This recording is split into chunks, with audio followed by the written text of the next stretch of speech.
হ্যাঁ, কী অবস্থা সবার? সো আজকের এই ভিডিওটা আসলে অনেকটা প্রমাণ হিসাবে রাখার জন্য করা। আজকে বিজয়ের আমি যখন এই ভিডিওটা করতেছি, তখন আমার এখানে ডিসেম্বরের ১ তারিখ। সবাইকে বিজয় দিবসের শুভেচ্ছা। এই মাসে প্রায় ৯ মাসের রক্তক্ষয়ী যুদ্ধে যারা শহীদ হয়েছেন, যারা নিজেদের সম্ভ্রম হারিয়েছেন, তাদের প্রতি আমার গভীর শ্রদ্ধা। এখন আমি যেটা নিয়ে আজকে বাংলাদেশের ইতিহাসে যে একটা কলঙ্কিত অধ্যায়, একটা কলঙ্কিত রায় হয়েছে, সেটা নিয়ে কিছু কথা বলবো। ২১শে আগস্ট ২০০৪ সাল কি হয়েছিল ওই দিন? তো আমি প্রথমেই সেই সব খবিসের বাচ্চাদেরকে বলতে চাই, সেই সব গান্ডুর দলদেরকে বলতে চাই, আমি জানি না এই গান্ডুর বাচ্চারা পড়াশোনা করে কিনা, আদৌ পড়াশোনা জানে কিনা, আদৌ ইতিহাস পড়ে কিনা। আমি একজন আওয়ামী লীগের সাপোর্টার হিসেবে বলতেছি না, as a general citizen of this country আমি যেটা বলতে চাচ্ছি, আমি কিছু প্রশ্ন রাখতে চাচ্ছি। এই গান্ডুর বাচ্চারা, মূর্খের বাচ্চারা যদি পড়াশোনা কইরা থাকে, তাহলে ওদের জানার কথা যে ২০০৪ সালের ২১শে আগস্ট বাংলাদেশ আওয়ামী লীগের একটা জনসভা হয়েছিল বঙ্গবন্ধু এভিনিউতে। সেই জনসভায় সাবেক প্রধানমন্ত্রী শেখ হাসিনা উনি সেখানে বক্তব্য দিতেছিলেন। সেই সময়ে ওনার উপর এবং সেই জনসভা চলাকালীন সময়ে যে একটা গ্রেনেড হামলা হয়েছিল, এখানে একটা না কয়েকটা গ্রেনেড মারা হয়েছিল।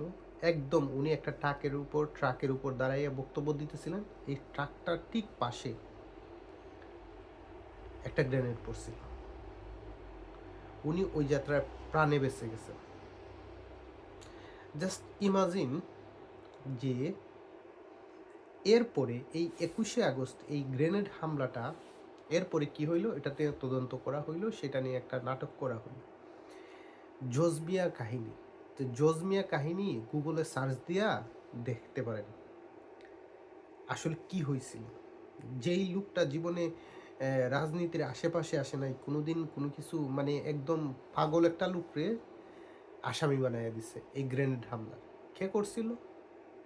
বিএনপি সরকার। কার ইন্ধনে হয়েছিল? হাওয়া ভবন থেকে হয়েছিল। হাওয়া ভবনটা কার?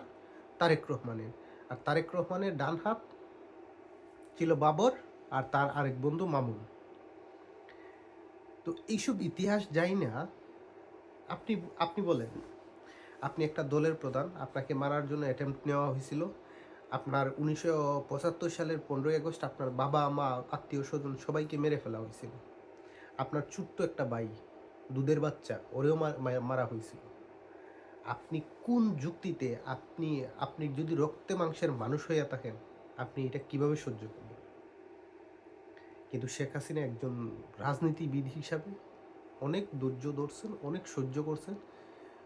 খালেদা জিয়ার ছোট ছেলে যখন মারা যায়, উনি তাকে দেখতে গেছিলেন, মৃত মৃত লোককে দেখতে যাওয়া। সেই সময় ওনার মুখের সামনে দরজা লাগিয়ে দেওয়া হয়েছিল, ওনাকে অপমান করে বের করে দেওয়া হয়েছিল। তারপর 14 ইলেকশনের আগে ওনাদের সেই ফোন আলাপ, উনি বারবার বলছিলেন, খালেদা জিয়া ডিনাই করছে।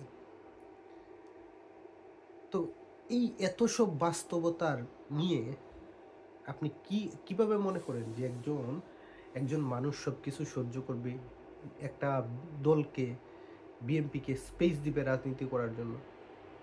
হ্যাঁ, সেইটা একদিক থেকে ভুল। যদি আমরা ডেমোক্রেটিক ওয়েতে চিন্তা করি, তাহলে প্রত্যেকটা দলেরই রাজনীতি করার অধিকার আছে, ঠিক আছে? এখন আসেন অবৈধ নির্বাচন এই সেই নিয়ে কথা। 14, 18, 24-এর ইলেকশন ফেয়ার হয় নাই, সেটা যে কোনো চুপ কান যাদের আছে তারা সবাই বলবে, সে আওয়ামী লীগ করলেও বলবে এটা ফেয়ার হয়নি। 14তে সবচেয়ে বড় ভুল হয়েছে বিএনপির। 14তে একটা জাতীয় সরকার গঠন করার জন্য শেখ হাসিনা আমন্ত্রণ জানাইছিলেন, কিন্তু খালেদা জিয়া ওইটা ডিনাই করছেন। এটা যদি হইতো তাহলে 18-24-এর এই বাস্তবতা আজকে আমাদেরকে দেখতে হইতো না। ওনাদের রাজনীতিবিদদের, ওনাদের এই বিশেষ করে খালেদা জিয়ার এই একগুঁয়েমি আচরণের কারণে, নির্বুদ্ধিতার কারণে আজকে এই বাস্তবতা আমাদের সামনে আসছে। আর এই যে নির্বাচন, এই নির্বাচন, সেই নির্বাচন, নির্বাচনের এই যে চুরি বাটপারি এগুলা খেয়ে শিখাইছে রে ভাই। শিখাইছেটাকে বিএনপি শিখাইছে। এখন তুমি আমাকে একটা রাস্তা দেখায় দিলা, একটা হচ্ছে গিয়ে মানে দক্ষ ডাকাত, আর একটা হচ্ছে দোরা খাওয়া ডাকাত। তো বিএনপি হয়েছে গিয়ে মানে দোরা খাওয়া ডাকাত, আর আওয়ামী লীগের যে নির্বাচনগুলো করছে এগুলো হচ্ছে দক্ষ ডাকাত, মানে ডাকাতি কইরা টিকে গেছে, আর বিএনপি টিকতে পারে নাই। জাস্ট পার্থক্য ওইটাই। এখন দেখেন 96 সালে মাগুরা একটা উপনির্বাচন হয়েছিল। সেই উপনির্বাচনে কি পরিমাণ ভোট কারচুপি করা হয়েছিল বাংলাদেশের ইতিহাসে সেটা একদম মানে জল করে উজ্জ্বল হইয়া থাকবে। যদি না জানা থাকে একটু গুগলে সার্চ করে দেখে তারপরে একটু পড়াশোনা করে তারপরে বললেন, ঠিক আছে। এরপরে 96-তে নির্বাচন হইল, সেখানে একতরফা একটা নির্বাচন হইল, বিএনপি 300 আসনের মধ্যে 278টা আসন পাইল। তো এগুলা একতরফা নির্বাচন কে শুরু করলো রে ভাই? করলোটাকে? My question is who started it?